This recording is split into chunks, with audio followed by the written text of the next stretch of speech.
بسم اللہ الرحمن الرحیم۔ آج کے درس میں ہم ایک علمی فائدہ پڑھیں گے جو کہ مصنف رحمہ اللہ نے اس عبارت میں ذکر کیا ہے۔ دیکھیں، وہ علمی فائدہ یہ ہے کہ پیچھے مصنف رحمہ اللہ نے بیان کیا کہ کلی کی ابتداءً دو قسمیں ہیں، نمبر ایک کلی ذاتی اور نمبر دو کلی عارضی، ٹھیک ہے۔ کلی ذاتی کی پھر تین قسمیں تھی، نمبر ایک جنس، نمبر دو نوع، نمبر تین فصل، اور کلی عارضی کی دو قسمیں تھی، نمبر ایک خاصہ اور نمبر دو عرض عام۔ تو یہ کل 5 کلیات ہوئی جسے کلیات خمسہ کہتے ہیں۔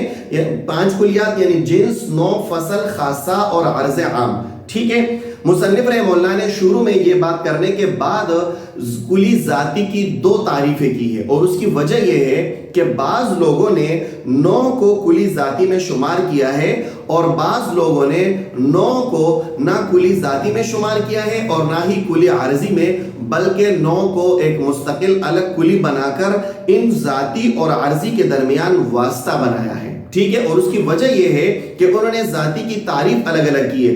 بعض گروہ نے ان کی الگ تعریف کی ہے ذاتی کی، اور کچھ لوگوں نے ذاتی کی الگ تعریف کی ہے۔ دیکھیں ذرا ہم نقشے سے سمجھ لیتے ہیں، لیکن اگر اس سبق سے پہلے آپ درس نمبر 47 دیکھ لیں جس کا لنک ڈسکرپشن میں ہوگا، تو یہ انشاءاللہ سبق اور بھی زیادہ آسان ہو جائے گا اور واضح ہو جائے گا۔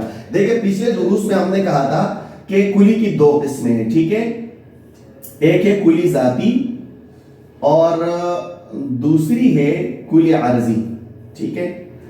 اب یہی سے ہم سمجھ لیتے ہیں وہ فرق بھی۔ دیکھیں جو پہلا گروہ ہے ان کے مطابق نوع کلی ذاتی کے اقسام میں ہے، یعنی ذاتی کی 3 قسمیں جنس، نوع اور فصل، اور انہوں نے کلی ذاتی کی تعریف یہ کی ہے کہ کلی ذاتی وہ کلی ہے جو اپنے افراد اور جزیات کی حقیقت سے خارج نہ ہو بلکہ افراد اور جزیات کی حقیقت میں داخل ہو۔ پھر یہ دخول عام ہے، چاہے عین حقیقت ہو یا داخل فی الحقیقت ہو، یعنی حقیقت کا جز ہو، ٹھیک ہے۔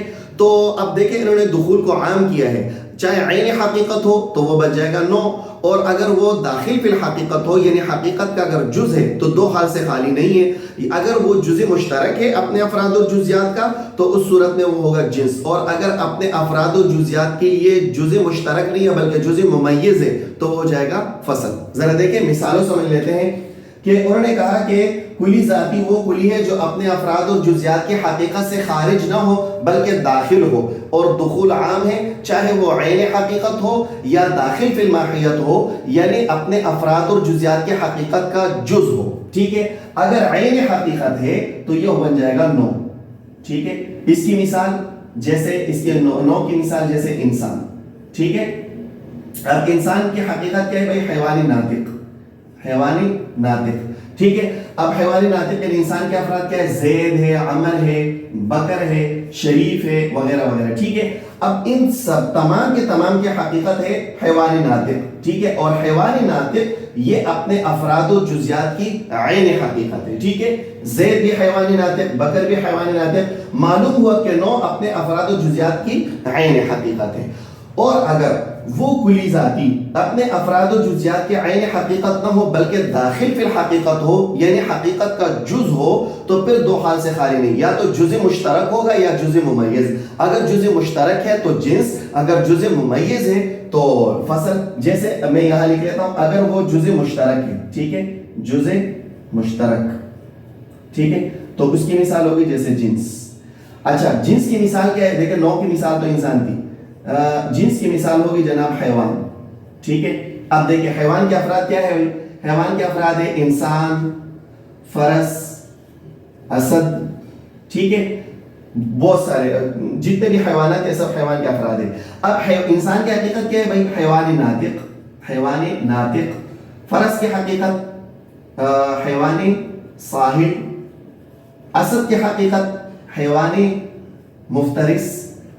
اب یہاں دیکھیں کہ یہ جنس سے ہم نے کہا کہ اگر اپنے داخل فی الحقیقت ہو یعنی اپنے افراد اور جزیات کی حقیقت کا جز ہو تو وہ جنس ہوگا، جیسے حیوان۔ اب یہ اپنے تمام افراد کی حقیقت کا جز ہے، یہ دیکھو یہ حیوان انسان کی بھی حقیقت کا جز ہے، یہاں حیوان آ گیا، اور یہ فرس کی بھی حقیقت کا جز ہے، حیوان ساحل میں حیوان آ گیا، اور یہ حیوان اسد کی بھی حقیقت کا جز ہے، حیوان مفترس میں حیوان آ گیا، ٹھیک ہے۔ اور اگر وہ ذاتی اپنے افراد و جزیات کی حقیقت کے لیے داخل فی الحقیقت اور جز مشترک نہ ہو بلکہ جز ممیز ہو، ٹھیک ہے، جز ممیز۔ تو وہ جناب ہوگا فصل. ٹھیک ہے, اس کی مثال جیسے ناطق. اب ناطق کے افراد کیا ہے؟ زید ہے, عمر ہے, بکر ہے وغیرہ. ٹھیک ہے, اب زید عمر بکر اس میں ناطق یہ اس کے لیے زید عمر بکر کے لیے جزء ممیز ہے یعنی فصل ہے. کیوں؟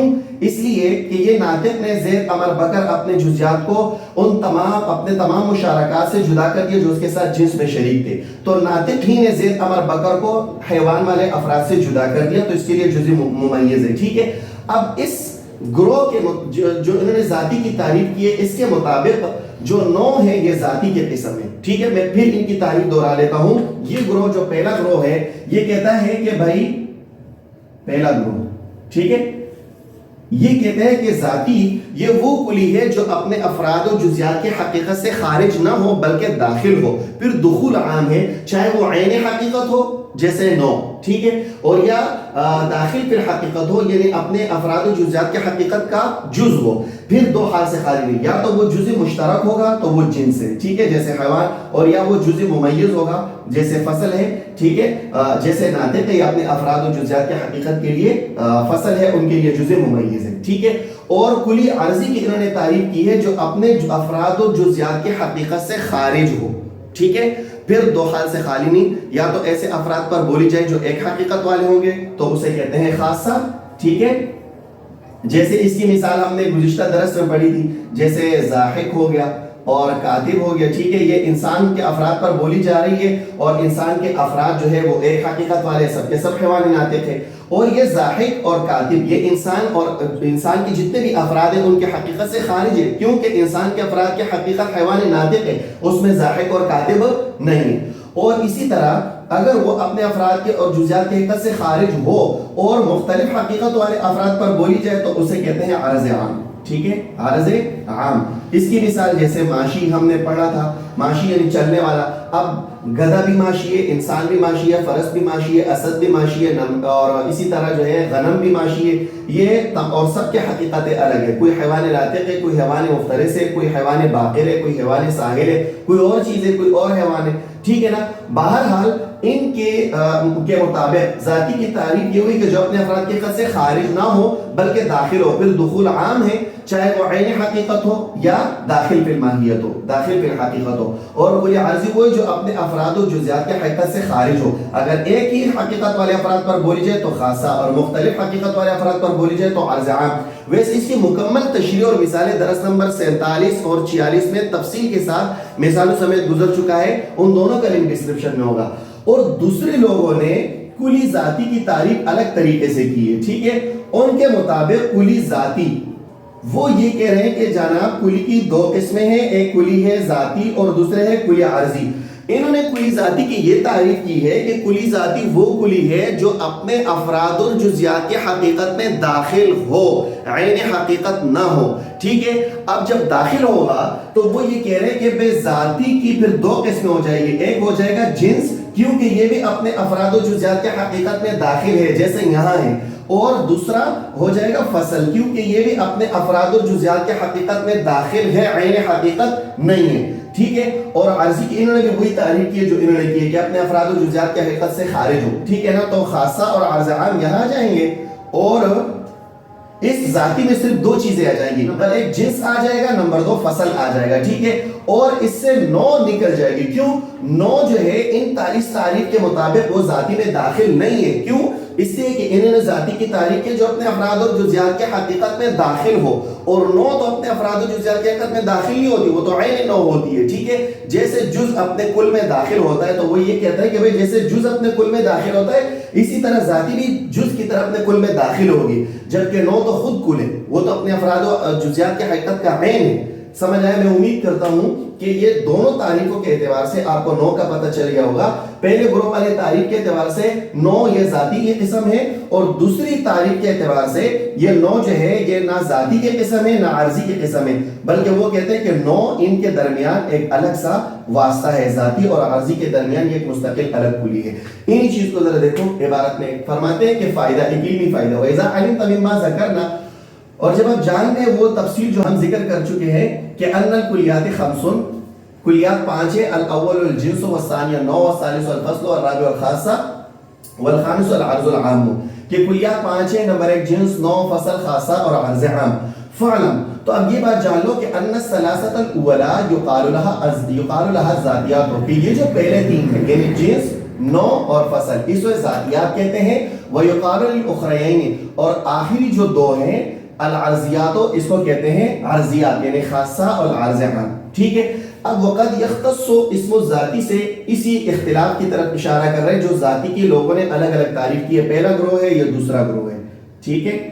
اچھا اب کہتا ہے کہ وقد یختص اسم الذاتی بالجنس والفصل فقط، اور کبھی کبھی ذاتی کا لفظ وہ خاص ہوتا ہے جنس اور فصل سے صرف اور صرف. جیسے یہاں پر ذاتی کا لفظ صرف جنس اور فصل سے خاص ہے، اس میں نوع شامل نہیں ہے. اور کہتے ہیں ولا یطلق علی النوع بهذا الاطلاق لفظ الذاتی، اور اس معنی کے اعتبار سے لفظ ذاتی کا اطلاق نوع پر نہیں ہوتا. کس معنی کے اعتبار سے؟ یعنی کہ ذاتی والے معنی کے اعتبار سے کہ یہ نوع کلی ذاتی میں شامل ہو، تو اس معنی کے اعتبار سے جو لفظ ذاتی ہے اس کا اطلاق نوع پر نہیں ہوتا. کیوں؟ اس لیے کہ یہ داخل فی الماہیت نہیں ہے بلکہ عین ماہیت ہے. ٹھیک ہے. میں امید کرتا ہوں کہ یہ تفصیل آپ کو اچھی طرح سمجھ آ گئی ہوگی.